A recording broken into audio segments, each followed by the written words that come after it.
Mesopotamian सभ्यता एक प्राचीन सभ्यता थी जो कि आज के समय में इराक के क्षेत्र में स्थित थी। ये सभ्यता समृद्ध थी और विभिन्न क्षेत्रों में कला, संस्कृति, वैज्ञानिक अनुसंधान और धार्मिक प्रचार करने के लिए जानी जाती है।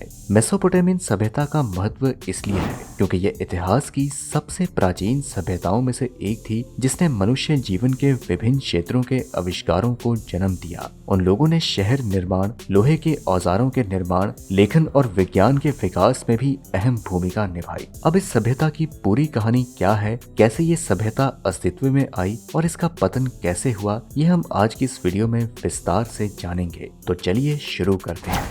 मेसोपोटामिया मूल रूप से दो शब्दों को मिलाकर बना है, मेसो और पोटामिया। मेसो का मतलब है मध्य यानी बीच बीच में, और पोटामिया का मतलब है नदी, यानी कि दो नदियों के बीच के क्षेत्र को मेसोपोटामिया कहा जाता है। पश्चिम में एशिया के पास पारस की खाड़ी के उत्तर में स्थित वर्तमान इराक को प्राचीन समय में मेसोपोटामिया कहा जाता था। यहाँ की सभ्यता दर्जेला और फरात दो नदियों के मध्य क्षेत्र में जन्मी, पली और विकसित हुई। इन नदियों के मुहाने में सुमेरियन, बीच में बेबीलोनिया और उत्तर में एसीरिया सभ्यताओं का विकास हुआ। इन सभ्यताओं के बारे में ये कहावत प्रचलित है कि सुमेरियन ने इन सभ्यताओं को जन्म दिया, बेबीलोनिया ने इसे उत्पत्ति के चरम शिखर तक पहुंचाया और असीरिया ने इसे आत्मसर किया। दूसरे शब्दों में कहें तो सुमेरिया, बेबीलोनिया और एसीरिया तीनों सभ्यताओं के सम्मेलन से जो सभ्यता विकसित हुई उसे मेसोपोटामियन सभ्यता कहा गया। मेसोपोटामिया में 4 प्रसिद्ध सभ्यताएं हुई जिसमें सुमेरिया,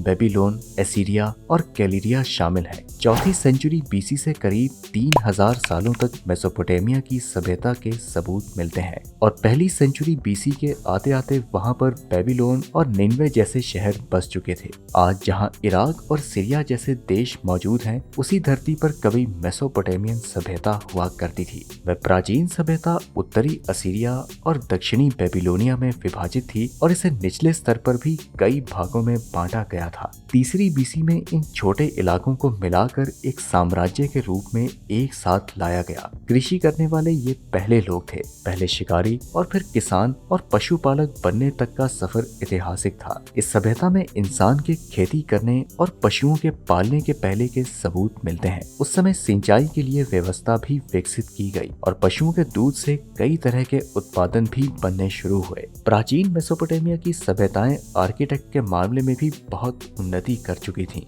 उस समय के शासकों ने बहुत ही शानदार और विशालकाय इमारतों का निर्माण करवाया, जिनमें से बहुत सी इमारतों का प्रयोग पूजा के स्थल के रूप में होता था और बहुत सी इमारतों को बड़े बड़े बगीचों के तौर पर इस्तेमाल किया जाता था। इसके अलावा इस सभ्यता ने गणित के क्षेत्र में भी काफी महारत हासिल की। बाद में बेबीलोनियन लोगों ने बेस 60 सिस्टम दिया, जिसमें 1 मिनट में 60 सेकंड, 1 घंटे में 60 मिनट और एक सर्कल में 360 डिग्री होते हैं। बेबीलोनियंस को ज्योग्राफी का भी अच्छे से ज्ञान था। अपने ज्ञान का प्रयोग करके ही उन्होंने एक साल में 12 महीने के सिस्टम की नींव रखी और इसके अलावा एक हफ्ते में 7 दिनों की प्रणाली भी इन्होंने ही शुरू की। मेसोपोटामियन सभ्यता में शिक्षा की प्रणाली भी बहुत विकसित थी। उन्होंने पढ़ने लिखने के लिए एक लिपि प्रणाली का भी विकास किया। उस समय लिखने के लिए मिट्टी के टुकड़ों का इस्तेमाल किया जाता था, जिन पर ये लिपि उकेरी जाती थी। मेसोपोटामिया की पहली लिपि सुमेरियन से विकसित हुई। सुमेरिया के व्यापारियों ने अपने खातों को रखने के लिए किली जैसा निशान बनाकर लिखने की कला विकसित की, जिसे क्यूनिफॉर्म या किलाकार भी कहा जाता है। मेसोपोटामिया में हिंदुओं के समान जीवन और परंपराएं थी। महीनों की संख्या केवल 12 थी और समय की गणना भी चंद्रमा की गति पर आधारित थी। अधिक मास, अष्टमी और पूर्णिमा को भी जरूरी तिथि माना जाता था।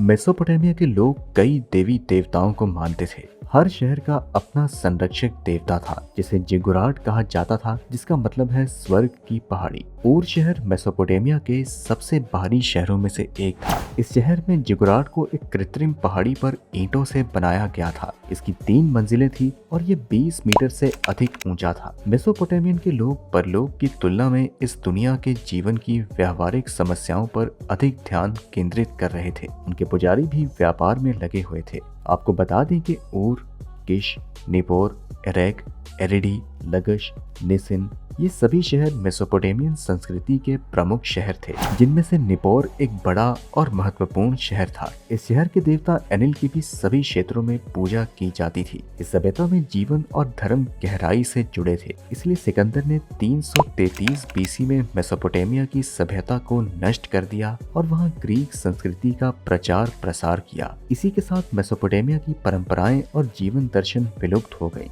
इस ऐतिहासिक सभ्यता के अवशेषों को हजारों सालों बाद खोज कर निकाला गया और इसके अवशेषों को म्यूजियम में सहेज कर रखा गया। सुमेरियन सभ्यता 18वीं शताब्दी तक संसार के ज्ञान से बहुत दूर रही। 19वीं शताब्दी की शुरुआत में इंग्लैंड के फ्रांस के पुरातत्व विवादों ने इस सभ्यता को खोज निकालने में सफलता प्राप्त की। 1850 में अंग्रेजी आर्कियोलॉजिस्ट रॉलिंसन ने बेहुशतुने नाम की जगह के पास एक ऊंचे टीले पर इराकी शासक एरीस द्वारा बनाया गया एक शिलालेख खोज निकाला। इस शिलालेख पर फारसी और बेबीलोनियन भाषा का मिश्रण था और काफी प्रयास के बाद रॉलिंस ने इसे पढ़ने में सफलता प्राप्त की, जिसके परिणाम स्वरूप मेसोपोटामियन साम्राज्य का रहस्य पूरी दुनिया के सामने खुल चुका था। साल 1901 में सूसा में एक दूसरा शहर शिलालेख प्राप्त हुआ। ये शिलालेख एक काले पत्थर पर उकेरा गया था और इस बार बेबीलोनियन भाषा में यहाँ एक कानून संहिता लिखी थी। 19वीं सदी के शुरुआत में सर लियोनार्ड वोली ने ईरान के प्राचीन नगर ऊर में बहुत ही महत्वपूर्ण अवशेष प्राप्त किए। इस नगर की खुदाई में मिट्टी की तख्तियां, इमारतों के खंडर और विभिन्न कलात्मक वस्तुएं और शासकों की समाधियां प्राप्त हुई।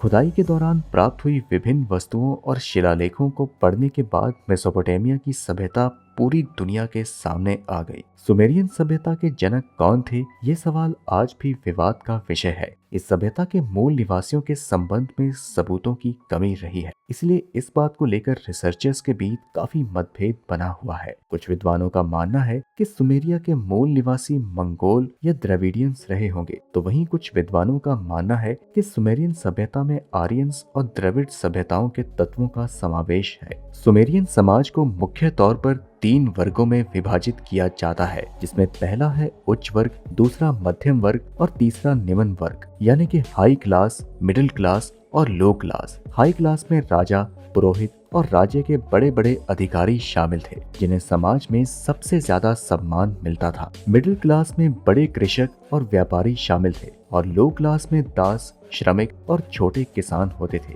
सुमेरियन समाज में दास प्रथा का प्रचलन था। इस सभ्यता में राजा को पृथ्वी पर देवताओं का प्रतिनिधि माना जाता है। राजा और राज परिवार के बाद दूसरा स्थान पुरोहित वर्ग का था। मध्यम वर्ग के व्यापारी जमींदार और दुकानदार थे और समाज में दास लोग लोएस्ट क्लास के थे। इसके साथ ही युद्ध के कारण सेना का समाज में महत्वपूर्ण स्थान था। उस समय समाज में स्त्रियों की स्थिति अच्छी थी, उन्हें अपनी संपत्ति रखने का अधिकार था और वो आजादी से कारोबार भी कर सकती थी। सुमेरियन समाज में लोग एक ही शादी करते थे, लेकिन आपको बता दें कि बहुत से हाई क्लास लोग कई शादियां करते थे। सुमेरियन लोगों का खान पान, रहन सहन काफी टॉप क्लास का था। वे ऊनी और सूती कपड़ों का इस्तेमाल करते थे, पक्के मकान में रहते थे और स्वच्छता और पवित्रता उनके जीवन का प्रमुख अंग था। कंगन और गले का हार, अंगूठी और कानफूल उनके प्रमुख आभूषण थे। गेहूं, ज्वार और खजूर उनके पसंदीदा खाद्य पदार्थ थे। इसके अलावा इस सभ्यता में दहेज प्रथा का भी प्रचलन था।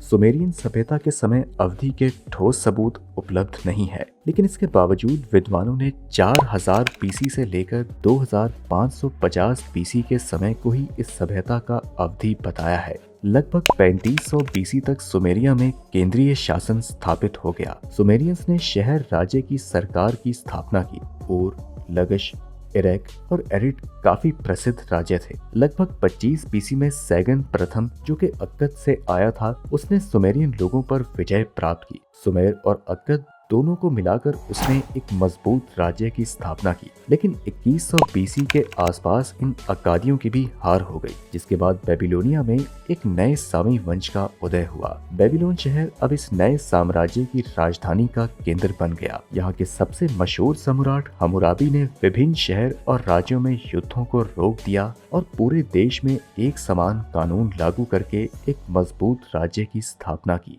बेबीलोन की सभ्यता भी सुमेरियन सभ्यता पर आधारित थी, जिसके बाद असुरियों ने लगभग 1100 से 612 बीसी तक मेसोपोटामिया में अपना साम्राज्य स्थापित किया। असुरियों ने सीरिया, फलस्तीन, फिनिशिया और फोनीशिया के क्षेत्रों को जीतकर एक विशालकाय साम्राज्य की स्थापना की। इसके बाद कनाडाई लोगों ने असूरियों को हराकर दूसरा शक्तिशाली बेबीलोन साम्राज्य 612 बीसी से 539 बीसी तक बनवाया, लेकिन 539 बीसी में उन्हें पारसियों के हाथों पराजित होना पड़ा।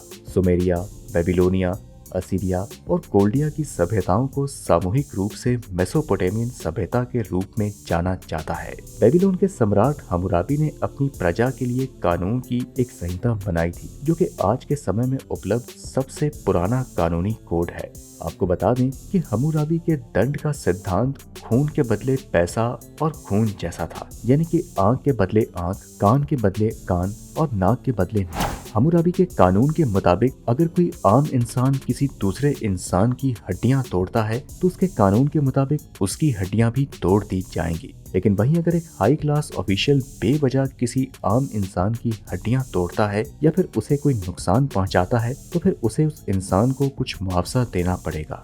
मेसोपोटामियन सभ्यता के लोगों का मुख्य व्यवसाय कृषि था। वहाँ के किसान जमीन पर हल चलाते थे और बीज फनल द्वारा बोया करते थे। खेतों की सिंचाई के लिए वे नदियों के बाढ़ के पानी को नहर में ले जाकर बड़े बड़े बांधों में जमा करते थे। हल चलाने के लिए मवेशियों का इस्तेमाल किया जाता था और उनकी नस्ल को सुधारने के लिए जानवरों का प्रजनन भी शुरू किया गया। मेसोपोटामिया का भारत की सिंधु घाटी सभ्यता के साथ काफी अच्छे व्यापारिक संबंध थे। मेसोपोटामिया के ऊर शहर की खुदाई में सिंधु घाटी सभ्यता की कई वस्तुएं भी मिली है। यहाँ के कलाकारों ने भी मेहराब का आविष्कार किया, जो कि अपने आप में एक बेहद महत्वपूर्ण खोज थी, क्योंकि ये बहुत अधिक वजन संभाल सकती है और ये देखने में बहुत ही आकर्षक लगती थी। मेसोपोटामिया और सिंधु घाटी दोनों ही समकालीन सभ्यताएं थी। ये दोनों सभ्यताओं के बीच लोगों की आवाजाही थी, जिसके कारण दोनों में कई समानताएं हैं। इन दोनों सभ्यताओं के लोग आस्तिक और मूर्ति पूजक थे और उस समय के समाज में मंदिरों और देवताओं की पूजा करने की परंपरा थी। इस सभ्यता में शिल्प कला का विकास भी बेहद महत्वपूर्ण था। यहाँ के कलाकारों ने सभ्यता के विभिन्न क्षेत्रों में मिट्टी, लोहे, संगमरमर और चांदी जैसे उपकरणों का उपयोग करके कलाकृतियों का निर्माण किया। उनकी कलाकृतियों में लकड़ी, स्टोन, ज्वेलरी और जड़ी बूटियों का उपयोग किया जाता था। आखिर में मेसोपोटामियन सभ्यता विश्व के इतिहास के विभिन्न आयामों के विकास में अहम भूमिका निभाई थी। इस सभ्यता के वैज्ञानिक अनुसंधानों ने उद्योग, कृषि और रणनीति में महत्वपूर्ण उन्नतियों का जन्म दिया। इसीलिए मेसोपोटामियन सभ्यता ने विश्व के इतिहास में एक महत्वपूर्ण स्थान बनाया। तो दोस्तों, ये थी हमारी वीडियो मेसोपोटामियन सभ्यता के बारे में। हमें उम्मीद है कि इस वीडियो को देखने के बाद आपको इस सभ्यता के बारे में भरपूर जानकारी मिली होगी। ऐसी और भी रोचक जानकारी हासिल करने के लिए आप हमारे चैनल के साथ जुड़े रहें। हम फिर आपसे मिलते हैं अगली वीडियो में।